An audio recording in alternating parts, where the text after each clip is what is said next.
Bueno, el tema que acá o sea, el título que puse es el de la ludopatía o juego que destruye. La ludopatía en realidad es un nombre, tiene otros, juego patológico, adicción al juego, jugadores OOLIC, ¿verdad? Tipo como alcohólicos, juego compulsivo. Tenemos un montón de sinónimos que nos llevan todos hacia una conducta de juego patológica. ¿Por qué aclaro eso? Porque mi intención en esta presentación no es satanizar el juego. De hecho, que el juego, en la historia del juego, el juego existe desde las épocas súper antiguas. Una de las formas antiguas de socializar era justamente sentarse a jugar los dados. Podemos ver en algunas películas en la antigua Roma, incluso debajo de la cruz de Cristo, los soldados estaban jugando cuando se le estaba él crucificando. O sea, la intención no es decir que el juego está mal. No, el juego de hecho es una forma de socializar. ¿Quién más de uno de nosotros no se sentó alguna vez a jugar, no sé, desde chiquitito a jugar ludo, banquero, hasta grandes a jugar, no sé, lo que saben jugar, ¿verdad? Póker, blackjack, hay un montón de juegos también que de repente sabemos que existen y que no. Y hoy día yo creo que el tema que nos compete bastante es el tema de los juegos en línea. A mí me toca en piel viva, que tengo un hijo de 10 años, que justo posterior a la pandemia empezó a jugar la PlayStation y bueno, y todos esos juegos que hacen que la interacción social, incluso hay montones de cosas que llaman la atención, el estar en contacto con personas de otro país, escucharle a otras personas de otra cultura, de otros idiomas, hace que sea mucho más novedoso y más atractivo para todas las personas. Y más todavía para ese grupo etario de niños y adolescentes que, Dios mío, ustedes saben, es tan fácil atraparle que ellos aprenden por imitación, que para ellos de repente, no sé, otra persona que no sean los padres son más ídolos que nosotros. Entonces, hoy día eso hace que la ludopatía tenga que estar o tengamos que conocer su concepto, porque acuérdense, el que no conoce no diagnostica.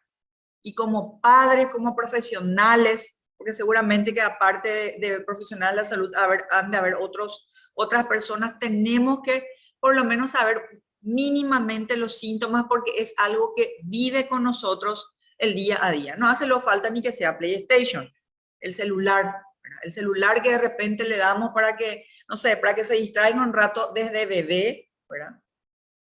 Ya puede hacer que ellos entren en un juego y empiecen a tener conductas que en algún momento, aclaro, no es mi intención satanizar el juego, en algún momento se puedan volver patológicas. Bueno, eh, para empezar, hay varios tipos de jugadores. Está el jugador profesional, que es el jugador que se va, que tiene perfectamente en el concepto de que el juego es para ganar dinero, no para perder, que tiene perfectamente el pensamiento real de que se va a jugar un juego que perfectamente no es al azar, hace montones de trampas incluso para saber cuál es el resultado que va a salir y que el jugador profesional tiene que salir de la casa de juego con dinero. Si no, no es rentable. O sea, si no gana en ese juego, no juega más. Vamos a ver la diferencia con el jugador patológico. Incluso de repente podemos googlear, ¿verdad? Y entrar, hay varias, podemos por ejemplo poner las estafas más grandes en los casinos, vemos que los casinos, como ellos están programados para ganar siempre, cuando cuando el casino pierde y el jugador gana, a ellos ya se les para las orejas y empiezan ellos a ver qué es lo que pasa, quiere decir que algún tipo de trampa están haciendo. Por ejemplo, uno de los que está hoy día en la cárcel, ¿verdad? Era un hacker, que él se fue, hackeó las cámaras del casino y él empezaba a calcular, ¿verdad? Y sabía cuál era justamente el número, en una ruleta, cuál era justamente el número que iba a salir, y se fue, apostó y ganó casi, o sea, cuando empezó a ganar más de $300.000, se le levantaron las orejas al casino y empezaron a investigarle. Por supuesto que se fue varias veces y después una de las veces la agarró. Y creo que le llegó a sacar de premio al casino más de $1.000.000. Entonces, esos son los jugadores profesionales, los que saben perfectamente bien que ir a jugar es ir a ganar. Y no apuestan luego en juegos al azar y hacen un montón de trampas. Después está el jugador social, que podemos ser cualquiera de nosotros, qué sé yo, un día nos sentamos, agarramos las chicas, solemos jugar nosotros, agarramos las cartas, qué sé yo, jugamos, no sé, solitario, no sé, casita robada, esas cosas que hacemos de repente en un asado y que nos hacen reír, y bueno, y que hacemos de vez en cuando, ¿verdad? Podemos apostar un chiquitito, eso no nos afecta tanto, entonces eso sería un jugador social, el que se va y juega para compartir con los amigos y que no gasta tanto dinero y que tampoco no es tan frecuente el juego. Después ya pasamos a un jugador problema. Ahí ya el jugador problema es el que ya empieza a aumentar sus frecuencias en el juego, el que empieza a también gastar un poquitito de más, qué sé yo, por ejemplo, decía, bueno, hoy me voy al casino, yo hablo de casino, puede ser en todos lados, ¿verdad? Después vamos a hablar de eso. Hoy me voy al casino y voy a gastar 200.000. Resulta que me fui al casino y gasté 500.000. Y ese 300.000 más que gasté ya era justamente para mañana, para el almuerzo de la casa. Bueno, la segunda vez me voy y sí, digo, voy a gastar 200.000, gasto 200.000 nomás, pero después vuelvo. O sea, es una persona, el jugador patológico, perdón, el jugador problema es la persona que empieza ya a perder el control, pero digamos que todavía tiene el control.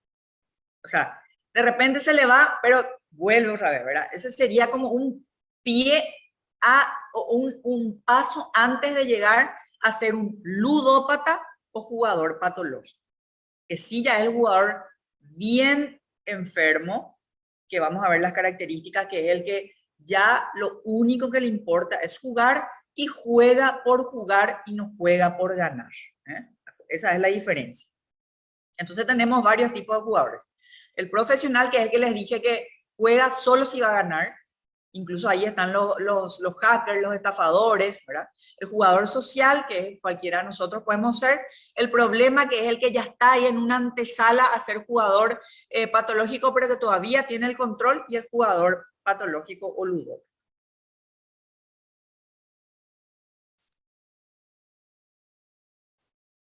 Acá más o menos algunas características.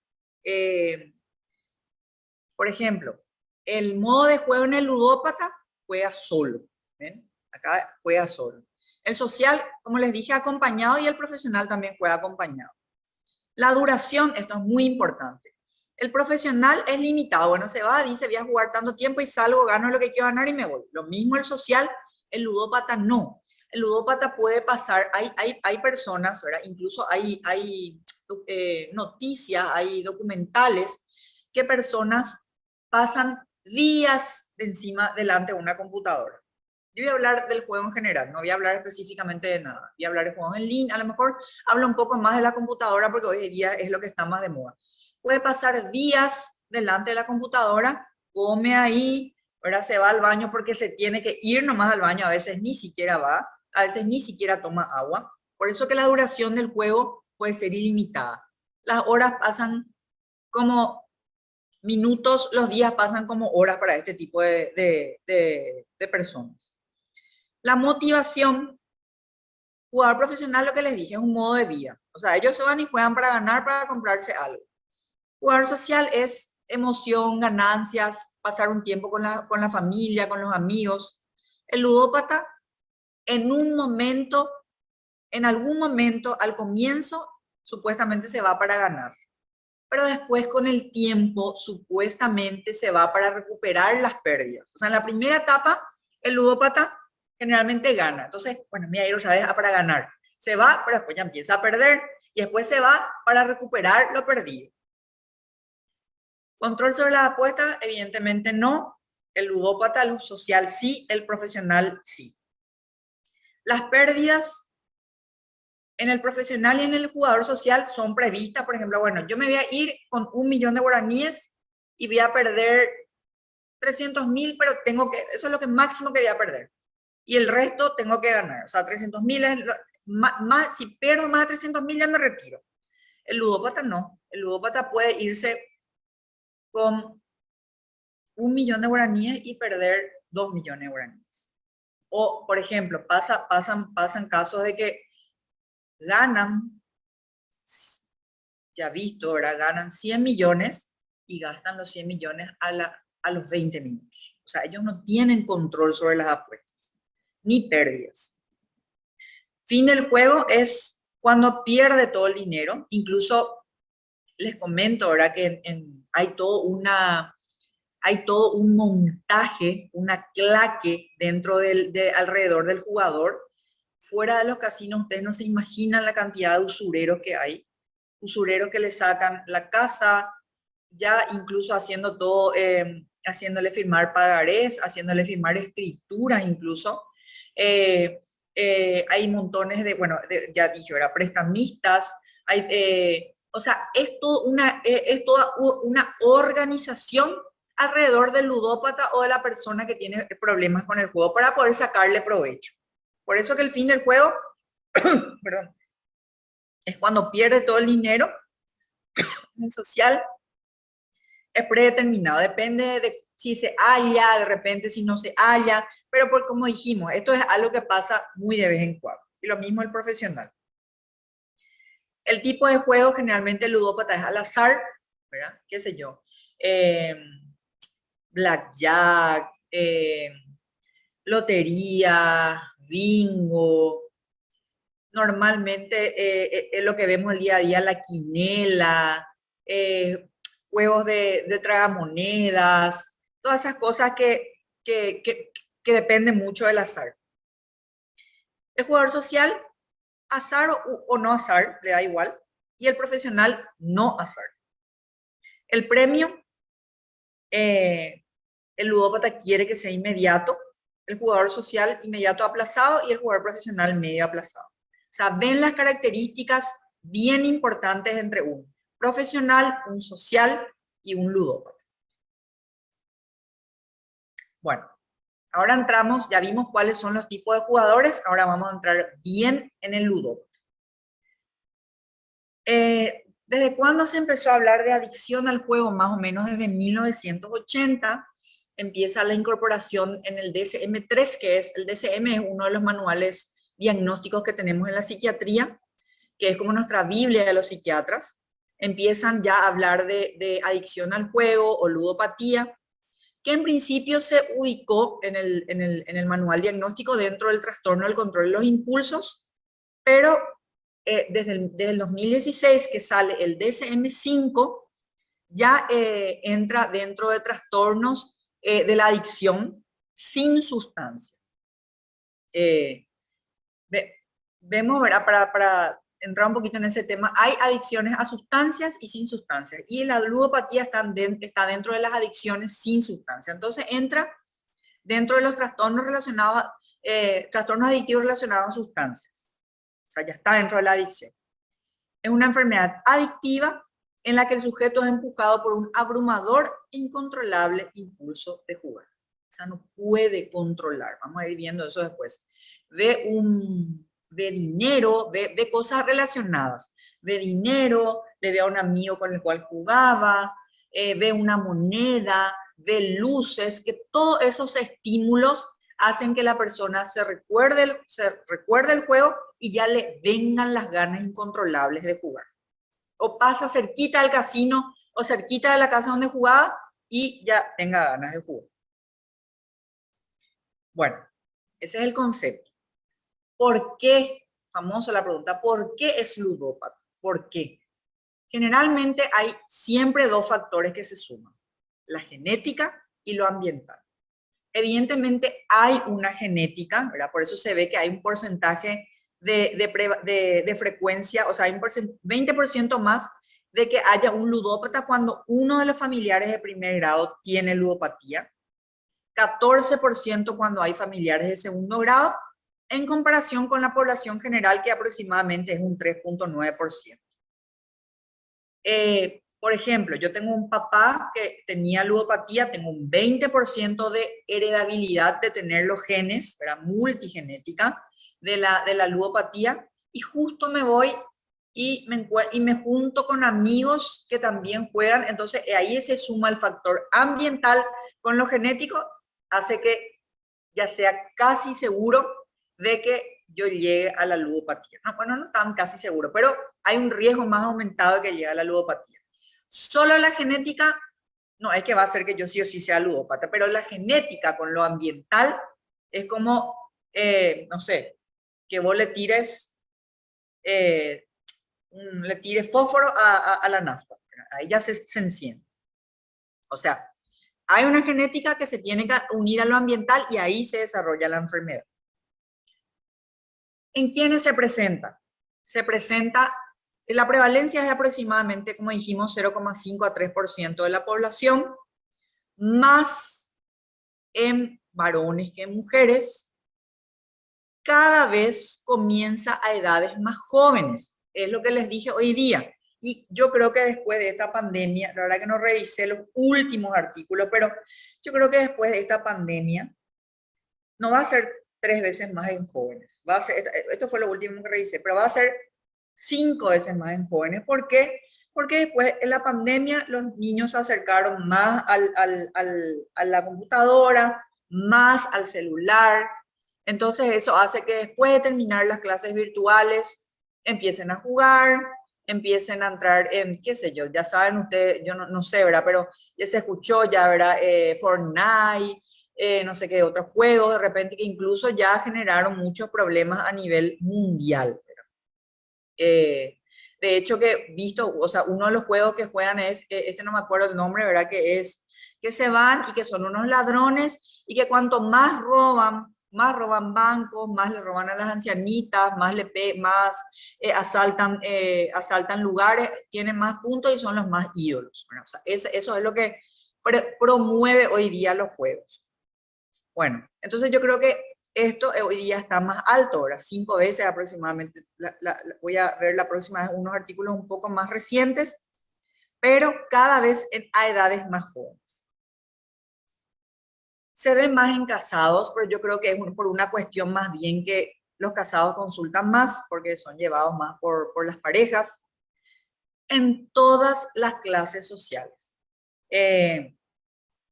Ahí quiero comentarles algo, ¿verdad?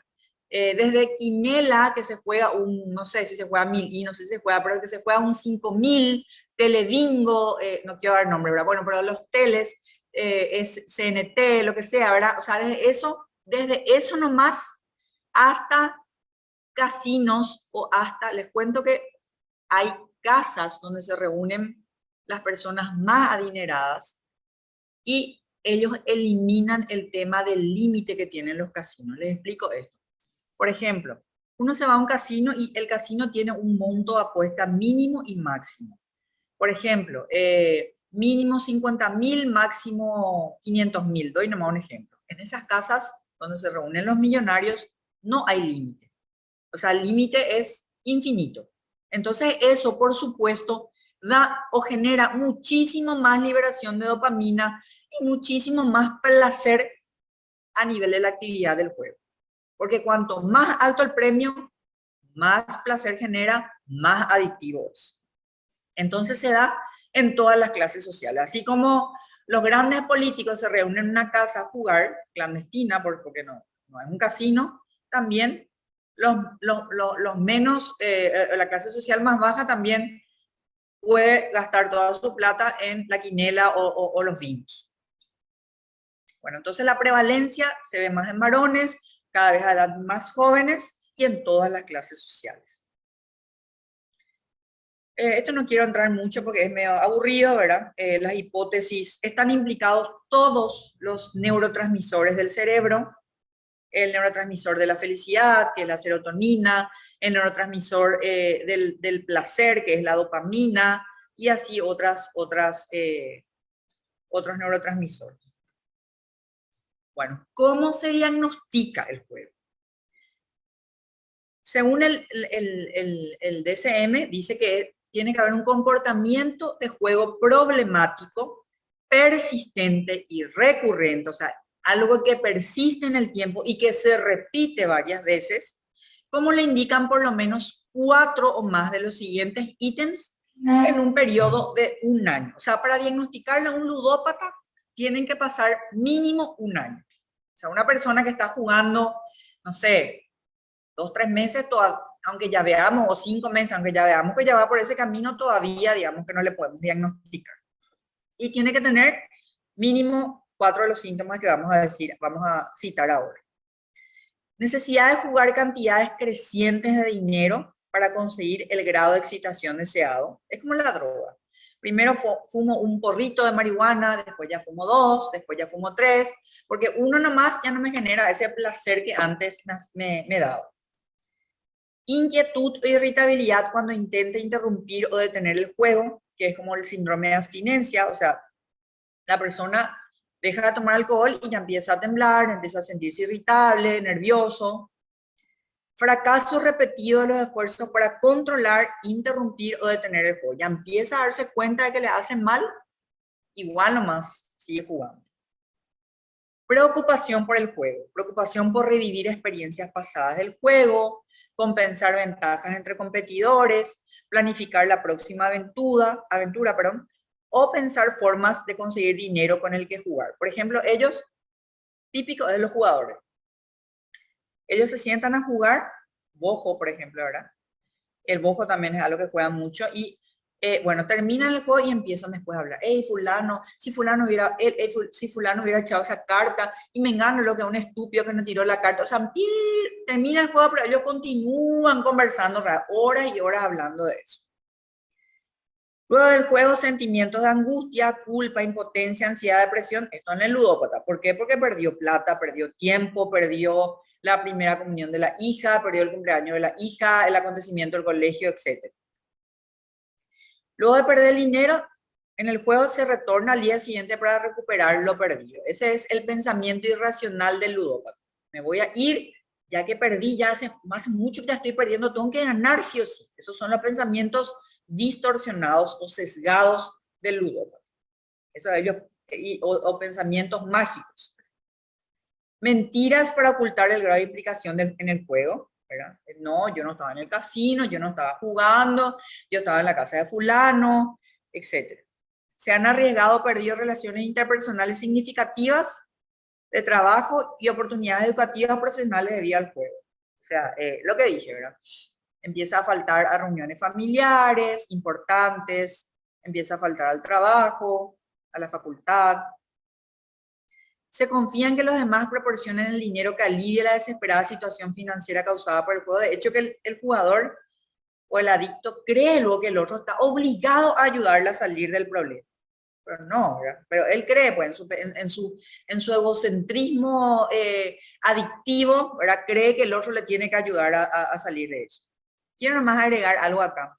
En mentiras para ocupar el grado de implicación en el juego, es muy importante que ellos empiezan no solo a mentir, empiezan a robar, empiezan a estafar, empiezan a enfermarle al papá, a la mamá, al abuelo, a la abuela, a matarle a fulano, a mengano, con tal de sacar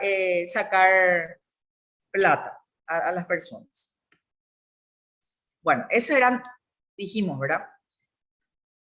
1 año y 4 de esos síntomas. Necesidad de jugar cantidades más crecientes, tipo un síndrome de abstinencia, fracaso repetido de los esfuerzos para controlar el juego, preocupación por el juego, sentimientos de angustia, luego de perder el dinero se retorna para recuperar, miente, roba, estafa para seguir jugando, se pierden relaciones y se confía que los demás proporcionen el dinero que alivie la situación desesperada.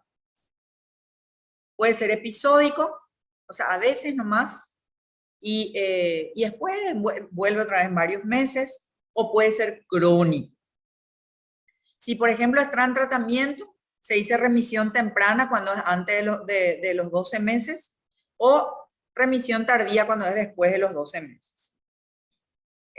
Cuando hay una ludopatía leve, cuando hay 4 o 5 síntomas nomás, moderado cuando hay 6 a 7 síntomas o severo 8 a 9 síntomas. Bueno, cuando una persona ya tiene la ludopatía, nosotros dijimos, bueno, esa persona es ludópata. ¿Cómo empieza? ¿Cómo empieza? Generalmente empieza con una fase ganadora. Se va la persona, brindan, eso le engancha, ¿verdad? Dios mío, me fui al casino y gané 1 millón de guaraníes, qué pucha, me voy a ir otra vez. Y como yo me fui vestida, ¿verdad? Me fui vestida de rojo, me voy a ir otra vez de rojo. Tienen esos pensamientos mágicos o de control, ¿verdad? Que hoy es, qué sé yo, hoy es lo martes 13, me tengo que ir porque es martes 13. O sea, empieza así, le engancha al individuo. Después empieza a perder. Pasa de ser un jugador excelente a uno poco hábil. Ya empieza ya, la euforia del comienzo ya empieza a disminuir. Pero sigue yéndose por esos pensamientos distorsionados que tienen los ludópatas. Por ejemplo, en la quinela, soñé que mi perrito, no sé, jugó fútbol. Ah, no, ese tiene que jugar número 3. O sea, ese tipo de pensamientos o de ilusiones de control son pensamientos distorsionados que tienen los ludópatas. O por ejemplo, esa silla, esa que está allá, esa silla de la tragamoneda, esa es la que me llama, mira un poco. O por ejemplo, como les dije, ya estoy lo perdiendo mucho ya, entonces eso quiere decir que voy a ganar. Son pensamientos sesgados o una falsa ilusión de control que tienen los ludópatas y que hace que ellos sigan yéndose y que vayan perdiendo. Por eso después ya pasa a la fase de desesperación, en la que el individuo juega desenfrenadamente apostando grandes cantidades de dinero y no pagan sus deudas. Ahí ya empieza ya, ¿verdad? Ya empieza medio a pillarle, ¿verdad? De que le debe a fulano, le debe al sultano, le prometió que le iba a pagar, no le paga. Ya empiezan, me acuerdo de un paciente, ¿verdad? Que los usureros ya empezaban a rondar la casa, porque los usureros son peligrosos, ¿verdad? O sea, si no le pagas, ellos ya tipo, no sé, tipo te empiezan ya a acosar, rondaban la casa, él ya no podía más ni salir, ahí perdió el trabajo, ahora y así empieza uno a complicarse. Y por último, la fase de desesperanza, en la que el individuo reconoce que nunca podrá pagar sus deudas. Un tipo se resignó, el tipo, ¿verdad? Pero sigue jugando por la excitación que acompaña el juego. Es lo que le dije una vez. Ellos no son como los jugadores profesionales o sociales que juegan para ganar o para divertirse. Juegan por jugar. Juegan por la adicción. Juegan por la excitación que le genera la enfermedad. Generalmente, de esta fase ganadora a la fase de desesperanza pasan más o menos unos 10 años. O sea, para diagnosticar ludopatía, 1 año. Pero esa fase de ludópata, de ganadora, a desesperanza, donde ya generalmente está ya deprimido, le robó a sultano, le estafó, le mintió a mengano, ya está, ya hay con ideas suicidas, pasan más o menos 10 a 20 años para algunos. Bueno, para concluir un poquito el tratamiento. Sabemos que casi todos los adictos a sustancias y a no sustancias no tienen generalmente conciencia de enfermedad. Yo lo controlo, yo cuando quiero voy a dejar. Por eso algo muy importante para empezar el tratamiento es que la persona se dé cuenta de que ya no puede o que algo está mal ya en esa conducta. Ese es el ingrediente principal. Yo siempre le digo a mis pacientes, si vos no te sentás a analizar los problemas que tenés y no decís, yo tengo un problema y quiero tratarme, o le digo a los familiares, por famoso el familiar, convencerle de que no hay que convencerle. Y ahí les digo, ni si viene el Papa Francisco a decirte, mira, vos tenés que dejar de jugar, si el tipo no tiene conciencia, no va a dejar de jugar. Tiene que tomar conciencia de que es un problema, ¿sí? Eso es muy importante. Por eso dice acá, los jugadores rara vez buscan tratamiento voluntariamente, lo hacen debido a problemas legales, por supuesto, como les dije, ya estafó, ya mintió, ya robó, entonces alguien le demandó. Presiones familiares u otras alteraciones psiquiátricas. ¿Por qué? Pues ya se deprimen, ya tienen ideas suicidas, o como les dije, ¿verdad? Problemas ya a nivel, o sea, porque este paciente me acuerdo que lastimosamente terminó suicidándose, ¿verdad? Era un paciente que debía tanto y debía a usureros que o sea, rondaban como 10 usureros alrededor de la casa, un auto se quedaba horas delante de la casa, los familiares empezaron a dar cuenta, él no salía de la pieza, ni siquiera empezó ya a deprimirse, no a comer y finalmente después, lastimosamente, ¿verdad? Terminó quitándose la vida. La farmacoterapia en caso de comorbilidades, ¿qué significa esto? En caso de que haya, aparte de la ludopatía, una depresión asociada, una ansiedad asociada, un trastorno bipolar asociado. En caso de que haya eso, ahí se medica o se trata con remedios. ¿Puede ayudar la hospitalización? Puede ayudar en esos casos, ¿verdad? Que haya una depresión de repente que no haya mejorado, o que haya riesgo de vida, o que haya fracasado el tratamiento ambulatorio. Pero esto no es la primera línea del tratamiento. La primera línea de tratamiento es tratamiento ambulatorio. El pilar fundamental del tratamiento de la ludopatía son las terapias psicológicas. No hay fármaco, no hay remedio milagroso. Ah, este remedio te va a sacar las ganas de jugar. No, no existe, lastimosamente no existe. Son la toma de conciencia del paciente y la ayuda de las terapias psicológicas. Una de las que más se usa es la terapia cognitiva conductual, sin desmeritar las otras terapias, pero es una de las que más evidencia tiene hoy día. Yo no hago terapia, si es que no quiero que me acusen de ser pro terapia cognitiva conductual, pero es una de las que presento porque es la que tiene más estudios. No digo que las otras no funcionen, todo lo que funcione, bien. Hay gente que sale solamente con tomar conciencia, hay gente que sale con farmacoterapia y con grupos de autoayuda, hay gente que sale solo con grupos de autoayuda. Yo trabajo muy de cerca con los grupos de autoayuda porque ellos se dieron cuenta, o sea, sobre todo el líder se dio cuenta de que hace falta también medicación, porque famosos los adictos o las personas que consumen o que están en eso, no, yo no quiero medicación porque me va a volver adicto, pero ellos ya son adictos, ¿verdad? Ya, no sé, o famosos los que consumen, se meten de todo, pero después no quieren tomar una pastillita para calmar su ansiedad, ¿verdad? Otra cosa importante que nos dije también, en esto que hablamos acá, la comorbilidad, los ludópatas tienen muchas comorbilidades con otras adicciones. ¿Por qué? Porque cuando uno va a jugar, si por ahí se fueron ya a un casino, los del casino tienen todo estudiado, perfectamente estudiado. Ellos pillan quién, por ejemplo, está jugando más dinero, quién es el que está apostando más, y empiezan a traerle whisky de marca gratis, whisky de marca gratis, cigarrillos de marca gratis, vapeadores de los más ricos, picadas de las más ricas. Entonces, ahí empieza, aparte de su adicción al juego, empeora, por ejemplo, si tiene una adicción al tabaco, empeora si tiene una adicción al alcohol, otras cosas más pesadas, no sé, ¿verdad? Pero eso sí, ¿verdad? Está relacionado. A todos los jugadores luego se les da gratis gaseosa, cerveza, así de las más baratitas, pero al que ellos identifican, al que juega más, luego ya le traen cosas más caras, entonces eso también le hace sentir más importante al jugador en ese mundo del juego. Bueno, esto después quiero enfatizar, quiero desglosar un poquito más porque es muy importante. Después está la terapia grupal. Esto puede ser, generalmente estos tratamientos cognitivo-conductuales son individuales.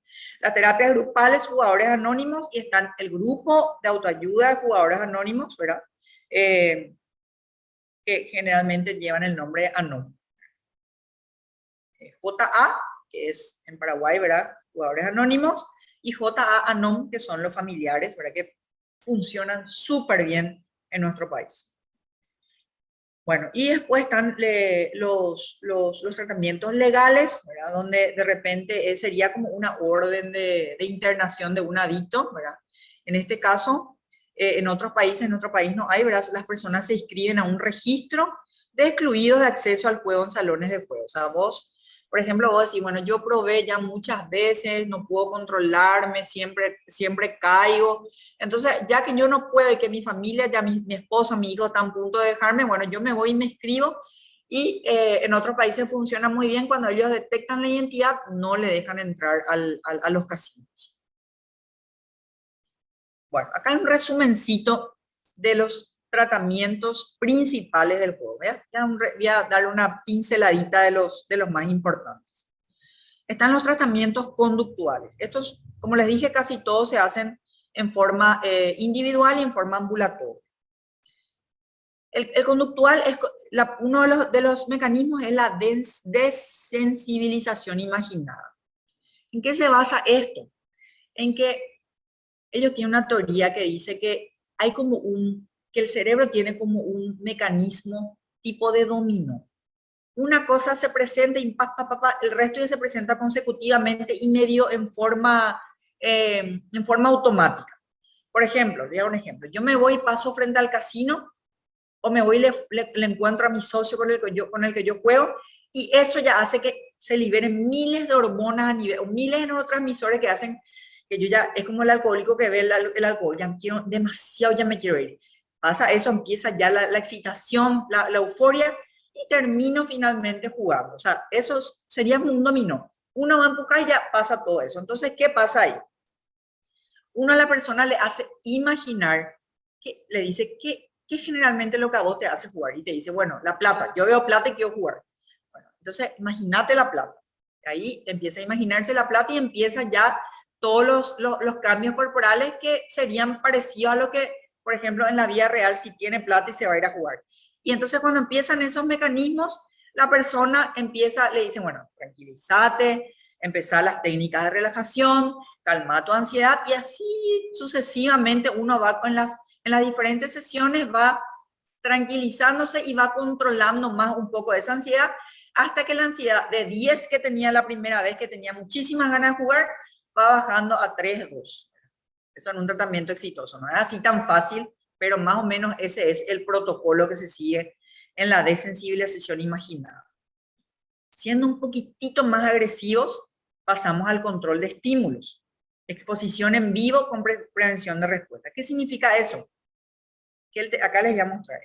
Por ejemplo, el terapeuta o el terapeuta, un familiar o un amigo, se va junto al paciente y le lleva hasta el casino o le lleva hasta el lugar del juego, ¿verdad? Y la persona se va, ve, ¿verdad? O que decimos el lugar del juego, o su amigo con el que jugaba, o le muestra dinero, o le muestra una tarjeta, y la persona, sería como algo, en vez de imaginado, en vez de la desensibilización imaginada, sería algo real, ¿verdad? Empieza ya a tener ansiedad y ahí le dicen, no, ¿qué puedes hacer para controlar esa ansiedad? Bueno, respiración, qué sé yo, no sé, de repente por ahí pensar en otras cosas, ya sea una llamada telefónica, o sea, empieza como a hacer tipo un control o una prevención de recaída, a ejercitar qué haría en caso de que no esté acompañado. Primero sale acompañado.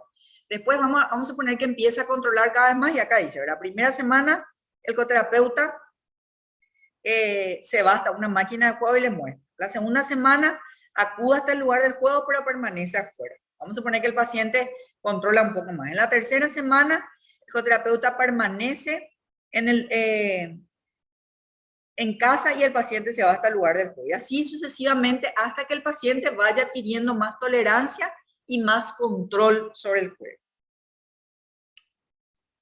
Bueno, ese sería tratamientos conductuales. Después, tratamientos cognitivos. La reestructuración cognitiva sería como cambiar todos esos pensamientos que habíamos hablado, sesgados o distorsionados que tiene el ludópata, cambiar su pensamiento. Mira, no, si vos te vas vestido así no significa que vas a ganar. Si vos te vas, porque hoy es viernes 13, no significa que vas a ganar. Que vos hayas perdido 5 veces no significa que la sexta vez vas a ganar. O sea, tratar de explicarle de que esos pensamientos distorsionados hacen que él siga jugando, pero que esos pensamientos no son reales y que tiene que él aprender y a controlar que no son reales, y de esa forma sí controlar un poco más la recaída. Bueno, y así se previenen las recaídas y una terapia motivacional que, bueno, qué sé yo, uno fija una motivación y de acuerdo a eso uno va a trabajar. Y hablamos de los tratamientos farmacológicos. ¿Qué se usa? Se usa antidepresivos, antagonistas opiáceos, estabilizadores del ánimo y los grupos de autoayuda que son ya más bien tratamientos grupales, ¿verdad?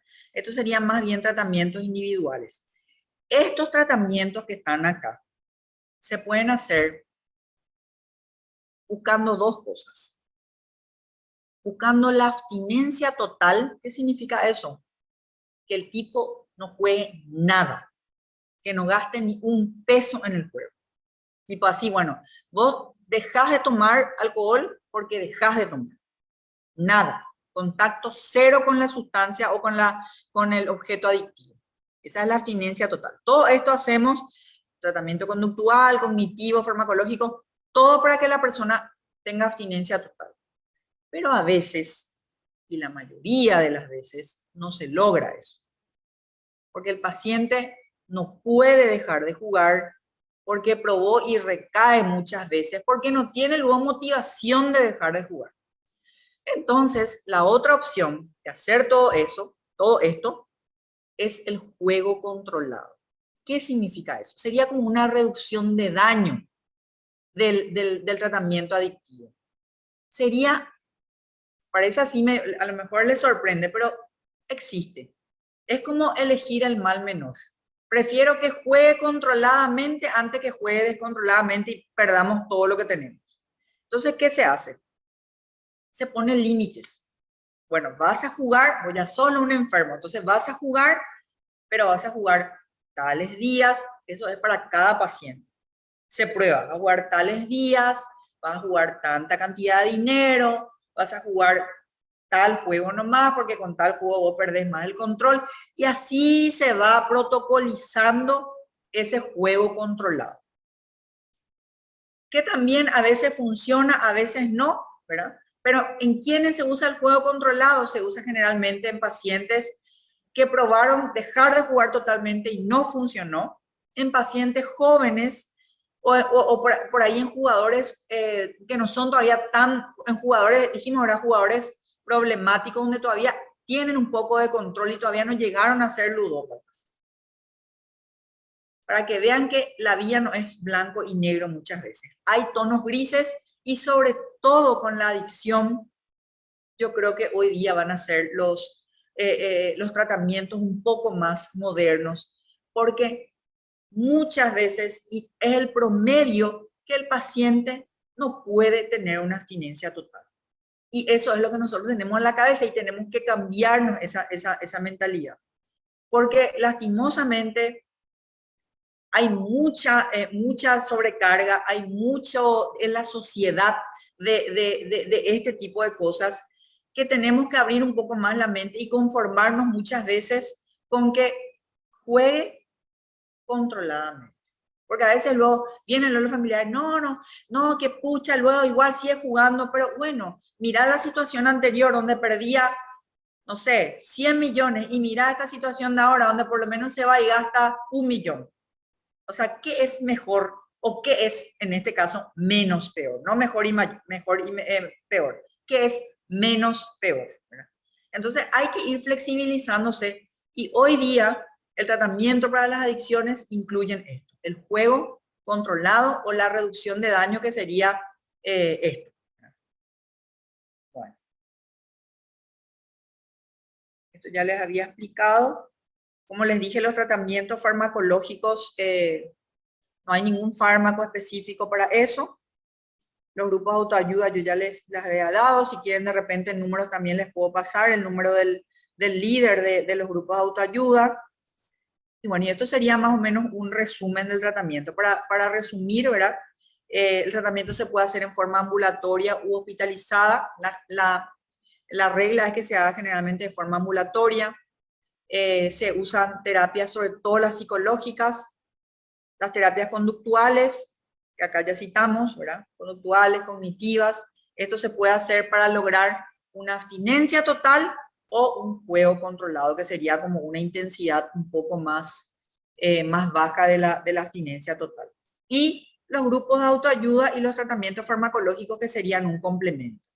Acuérdense siempre que el tratamiento es multifactorial, bio, psico, social y espiritual.